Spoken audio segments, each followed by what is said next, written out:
What's up guys, Jarv here, back today jumping into Destiny 2. We are back with another This Week in Destiny, taking a look ahead at everything that you can expect for the up and coming week. So if you want to find out more about the up and coming raid launching in the Witch Queen, all the latest weekly challenges and rituals, the latest raid challenges for the Deepstone Crypt and Vault of Glass, a whole new range of seasonal challenges, and more importantly what Tess has available for Bright Dust this week, then be sure to stick around and enjoy the video. If you do enjoy the video, be sure to leave a comment and rating down below, and remember to subscribe for more Destiny 2 content. But without further delay guys, let's jump into the video.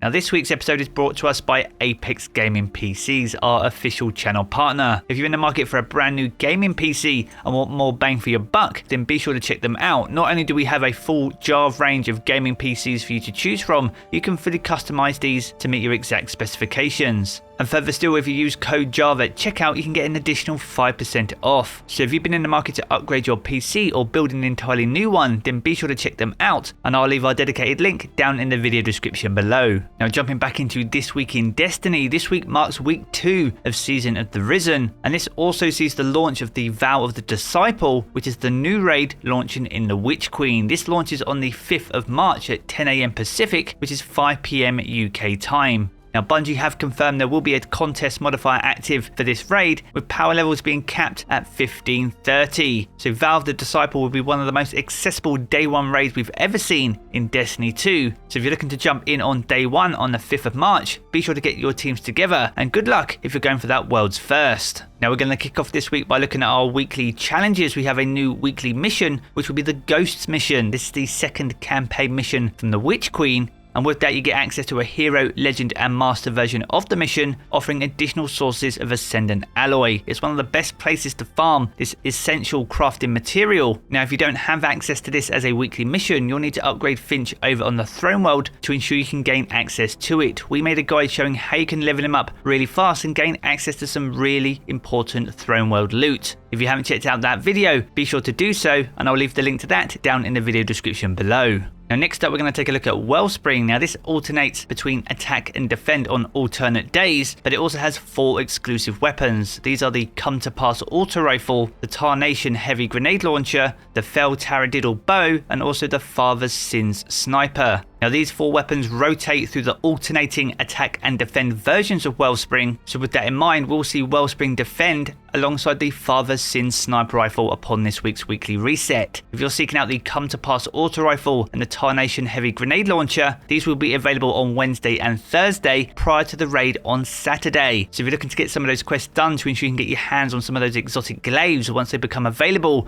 you'll still have at least one more chance to get your hands on them before the raid launches on Saturday the 5th of March. Now moving on from Witch Queen and over to Season of the Risen, we have a new PsyOps Battleground activity. This will be located over in the Cosmodrome, and we'll need to locate and secure a Lucent Hive Lieutenant. Now as part of this week's weekly quest, we'll also get access to the Psisorium. This is a new area at the back end of the HELM over by Crow. Now we do get a bit of a taste of what this looks like thanks to the press kit for the Season of the Risen itself. But as to what we need to do here and what is going on, be sure to let me know your thoughts down in the comments below. Now moving on to our weekly rituals, we have a new Nightfall for week 2. This can be found over in the Arms Dealer Strike, which has been available as a Grandmaster in previous seasons, and it's often seen as one of the easier ones in the rotation. Grandmaster and Adept weapons will be available from the 5th of April, so we have plenty of time to work our way through the normal versions of the Nightfall before we grind them out towards the end of the season. Now last week saw the Duty Bound in rotation, so as things currently stand we aren't still 100% sure on what the weapons will be this week, but as soon as we get the new rotation we'll be sure to add these back into This Week in Destiny as soon as possible. Now alongside the Arms Dealer Strike this week we also see bonus Vanguard ranks. So if you're looking to earn the new seasonal ritual weapon, this week will be a fantastic opportunity, not just to farm out the Nightfall, but to also earn some quick Vanguard ranks to get your hands on a very powerful shotgun. Now moving over to the Crucible Rotator this week, this will be Mayhem. So Mayhem returns for the first time in Season of the Risen, and is a fantastic opportunity to once again earn some easy Crucible ranks. So if you've often found yourself in a comp playlist throughout week 1 for those quick rank up rewards, then feel free to mix it up this week when Mayhem returns to the Crucible.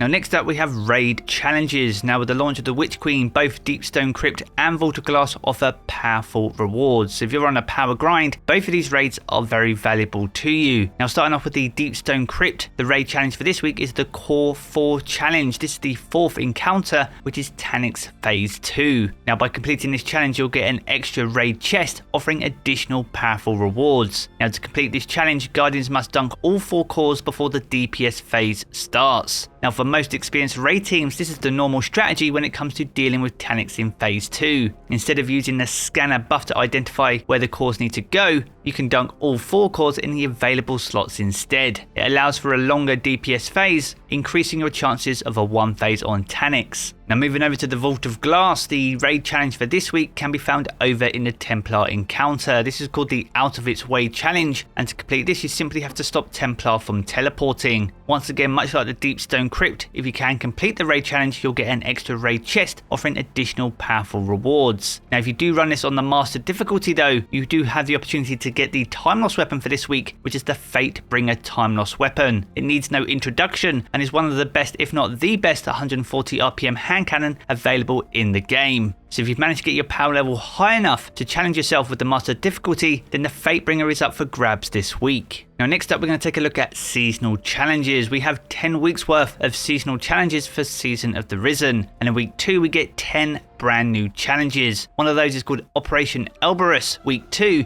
and we need to complete week 2 of Operation Elberus and also defeat combatants in the PsyOps battlegrounds, and defeating champions will grant bonus progress. That's alongside Tug of War, where you need to defeat a Hive Warden of the Spring and a Scorn Light Flare in a Wellspring activity. Next we have Weapon Shape 1, where you need to craft a weapon using the weapon crafting system. That's alongside the Run the Worms, where you need to complete the exotic quest of Queens and Worms to obtain the new exotic weapon. This is for the Parasite exotic grenade launcher, and we made a guide covering all the steps for this quest. So if you haven't got your hands on that just yet, I'll leave the link to that down in the video description below. That's alongside the Back Home Again. So in the Cosmodrome you need to earn progress by completing bounties, patrols, public events and lost sectors. This will be easily done as the PsyOps activity will be in the Cosmodrome this week. Alongside that we have the Lost in the Legend, and you need to complete a lost sector on Legend or harder difficulty. That's alongside the Closer Range Calibration, where you need to calibrate close ranged weapons such as sidearms, submachine guns, shotguns, glaives and swords in the Cosmodrome, and you get bonus progress for rapidly defeating combatants. Next we have the Bank Kill Repeat, where you need to earn points by banking moats, defeating blockers and defeating guardians in Gambit. Alongside that we have the Flourish of Power, where you need to defeat guardians in Mayhem with super abilities. And the final challenge for this week is called Scorn Pest Control. You need to defeat Scorn combatants in the Vanguard playlists or strikes and earn bonus progress for defeating tougher combatants. Now to round out this week, we're going to visit our friend Tess over in the tower and take a look at what Eververse has available for Bright Dust this week. Now over in the main featured section we have the Big Red Button Legendary emote. This was originally available back in Season of the Worthy, so if you missed out on it way back then and want to add this to your emote wheel, this will set you back 700 Bright Dust. That's alongside Lethe's Mercy. This is an exotic weapon ornament for the Lament exotic sword. This was introduced in Season of the Hunt, so if you like the look of this and want to pick this up, this will set you back 1250 Bright Dust. That's alongside the Box of Tricks, a legendary transmat effect introduced in Season of Dawn. So if you missed out on it way back then, you can pick this up this week for 450 Bright Dust. That's alongside the Royal Treatment, a brand new shader for Season of the Risen. So if you like the look of this on my Warlock here, then you can pick it up this week for 300 Bright Dust. Now over in the main Bright Dust store we have the Shh emote. This is a exotic emote that was originally introduced in the 30th anniversary pack. So once again, if you're still collecting this from last year's event, you can pick it up this week for 3250 Bright Dust. That's alongside the August shell, an exotic ghost shell introduced in Season of the Rivals. If you're collecting these and have this missing, you can pick it up this week for 2850 Bright Dust. That's alongside the Last City Silverbird, an awesome looking sparrow introduced in the 30th anniversary pack. Once again, if you missed out on this to add to your collection, you can pick it up this week for 2500 Bright Dust. The same can be said for the Dual Engine Rhetoric Capsule, a very unique but awesome looking exotic ship introduced in the 30th anniversary pack and this will set you back 2,000 bright dust this week. Now next up we have exotic armor ornaments, and these will vary depending on the class of guardian you visit tests with. For your hunters you have the Mantle of Remembrance, which is an exotic ornament for the Shinobi's Val gauntlets. For your titans you have the Embodiment of the War Beast. This is an ornament for the exotics, the Doomfang Pauldrons. And for your warlocks you've got the Flight of the Interceptor, and these are an ornament for the Getaway Artists. Now all of these will set you back 1,500 bright dust, so make sure to visit tests with each class if you're looking to pick them all up. Next we have the Cover of the Exile Ghost projection. This was also introduced in Season of the Worthy, and you can pick it up this week for 1,500 bright dust. And the final item on offer is the exotic weapon ornament called Poison Wings Spread, and this is for the Limonarch. Now not only did the bow need an ornament, it also needed a catalyst, and that was also added this season. This is one of the strongest exotic bows, so if it's one that you use often, then be sure to pick this up, and this will set you back 1,250 bright dust. So there we have it guys, a good look at week 2 of the Witch Queen. If you've enjoyed this video, be sure to check out one of the 2 videos you see here in these cards for more Destiny 2 content. And if you want to keep up to date with everything to do with Destiny 2, be sure to hit subscribe as well. I'm going to jump back into the game as always guys, and I will catch you all again very soon.